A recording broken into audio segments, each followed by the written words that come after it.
Discovering Earth-like exoplanets with the James Webb Space Telescope.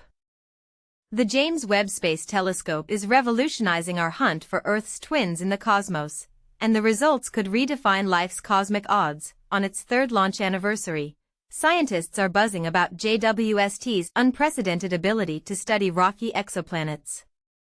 The ultimate goal? Detecting atmospheres on truly Earth-like worlds beyond our solar system.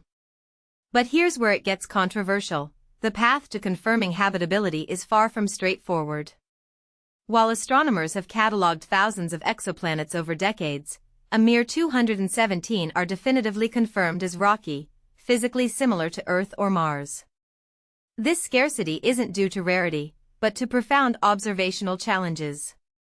Determining whether a distant world possesses a dense atmosphere, resembles Earth, or mimics ice-rich Neptune requires extraordinary instruments. Enter JWST, our most powerful tool for probing these planetary subtleties since its deployment 3 years ago. One core mission driving JWST from inception has been analyzing exoplanet atmospheres for potential biosignatures. Initial findings are already reshaping theories. Researchers specifically targeted planets orbiting temperamental red dwarf stars, the most common stellar type in our galaxy. These stars are notorious for violent flares that might strip away planetary atmospheres, a point fiercely debated among astrobiologists.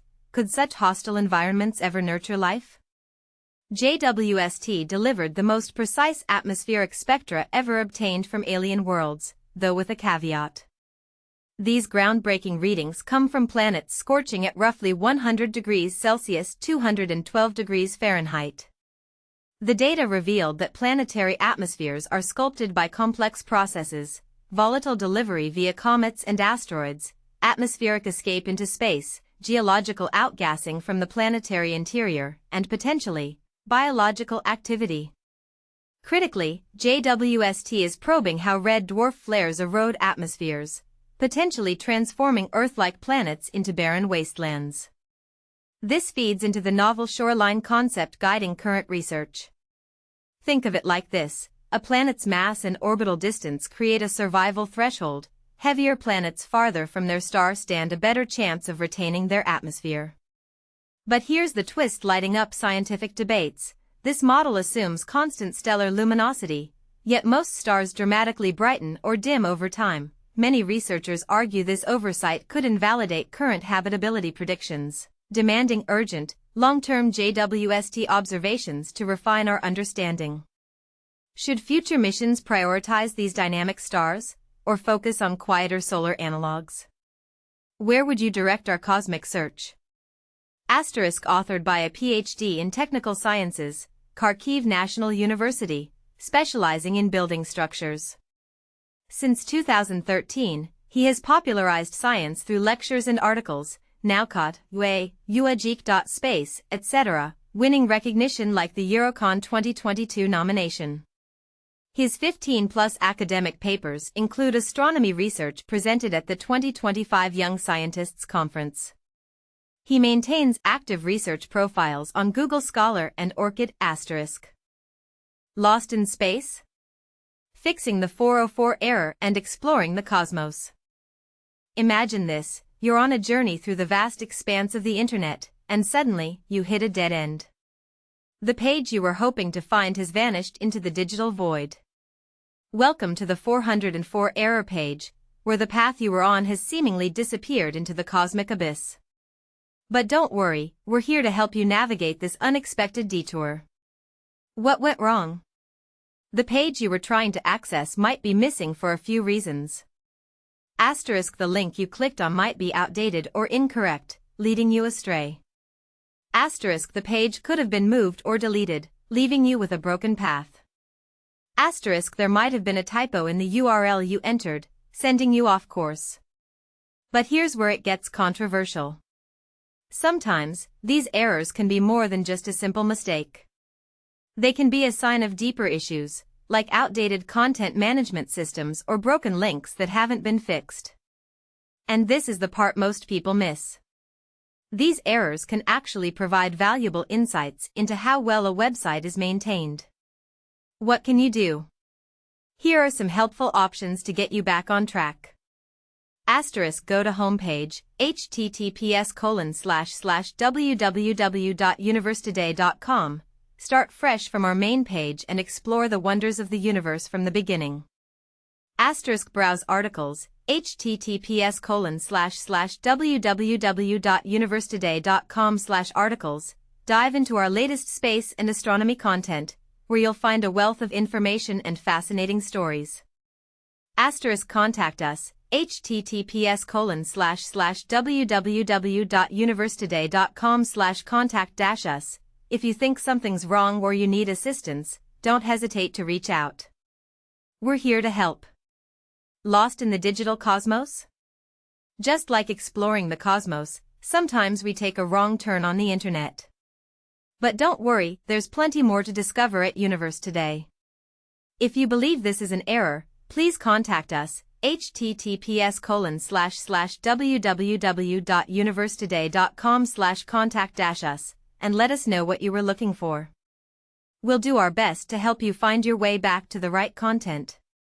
Now, let's ponder this: should websites be more proactive in fixing broken links and outdated content, or is it up to the users to adapt to these changes? Share your thoughts in the comments below. Do you think these 404 errors are just a minor inconvenience, or do they reflect a larger issue with website maintenance? Let's discuss. Space is big. You just won't believe how vastly, hugely, mind-bogglingly big it is. Douglas Adams. James Webb Telescope discovers Saturn-like planet, NASA's DART mission aftermath. Imagine a telescope so powerful it can spot a Saturn-sized planet 111 light-years away, yet even this marvel, the James Webb Space Telescope, had a monumental task left unchecked until recently. Here's the twist: despite its cosmic prowess, Webb only recently achieved the first direct image of an exoplanet orbiting a star beyond our solar system. The target? A youthful star named TWA7, nestled in the constellation Antlia, with a debris disk swirling around it like cosmic confetti. Using Webb's MIRI instrument and a clever coronagraph, a tool that blocks out starlight, astronomers peered through the dust to spot TWA7b, a Saturn-like world orbiting at a staggering 50 astronomical units from its star. With just a third of Saturn's mass, this planet might still be gorging on debris, offering clues about how planets form. But here's where it gets controversial. The star system's orbital plane is almost edge-on from our perspective, making traditional transit method detection impossible. Could this discovery revolutionize how we hunt for exoplanets? Or is it just a lucky break? Let's discuss. Now, picture this: a space rock hurtling toward Earth. What's worse? Well, NASA's DART mission might have an answer. In 2022, the spacecraft slammed into Dimorphos, an asteroid moonlet, and instead of a clean split, it unleashed a shower of over 100 boulders, ranging from 0.2 to 3.6 meters in size. These rocks didn't scatter randomly, they clustered in two distinct groups, defying expectations. And this is the part most people miss: breaking a single threat into many smaller ones might create more hazards. Is planetary defense as simple as a kinetic impactor, or are we playing with fire? The Italian CubeSat Elysia Cube captured the chaos, but let's be honest, seeing a spacecraft on Google might still look like a sci-fi movie. Feeling nostalgic for the early days of coding? Meet Micro Adventure, a retro-style RPG that turns learning basic into an interactive dungeon crawl. You'll navigate a text-based world using code, all within a MS/DOS 1.00 emulator. Yes, truly cutting edge. The game's charm lies in its simplicity. Loops, conditionals, and syntax become tools to escape dark rooms and solve puzzles. With 6 planned adventures, it's a beginner-friendly gateway to programming. And if you're craving a different kind of nostalgia, Morse Code Defender gamifies Morse learning by turning missiles into letters. Blast incoming threats by translating their Morse signals, because doom-scrolling Instagram just isn't as fun as saving your ham shack. So, what's next? Is direct imaging the future of exoplanet discovery, or will new methods emerge? Does Dart's Boulder Ballet signal a flaw in our defense strategies? And can a pixelated RPG really teach someone to code? Drop your thoughts below, because the real story isn't just in the science, but in the questions it leaves us asking.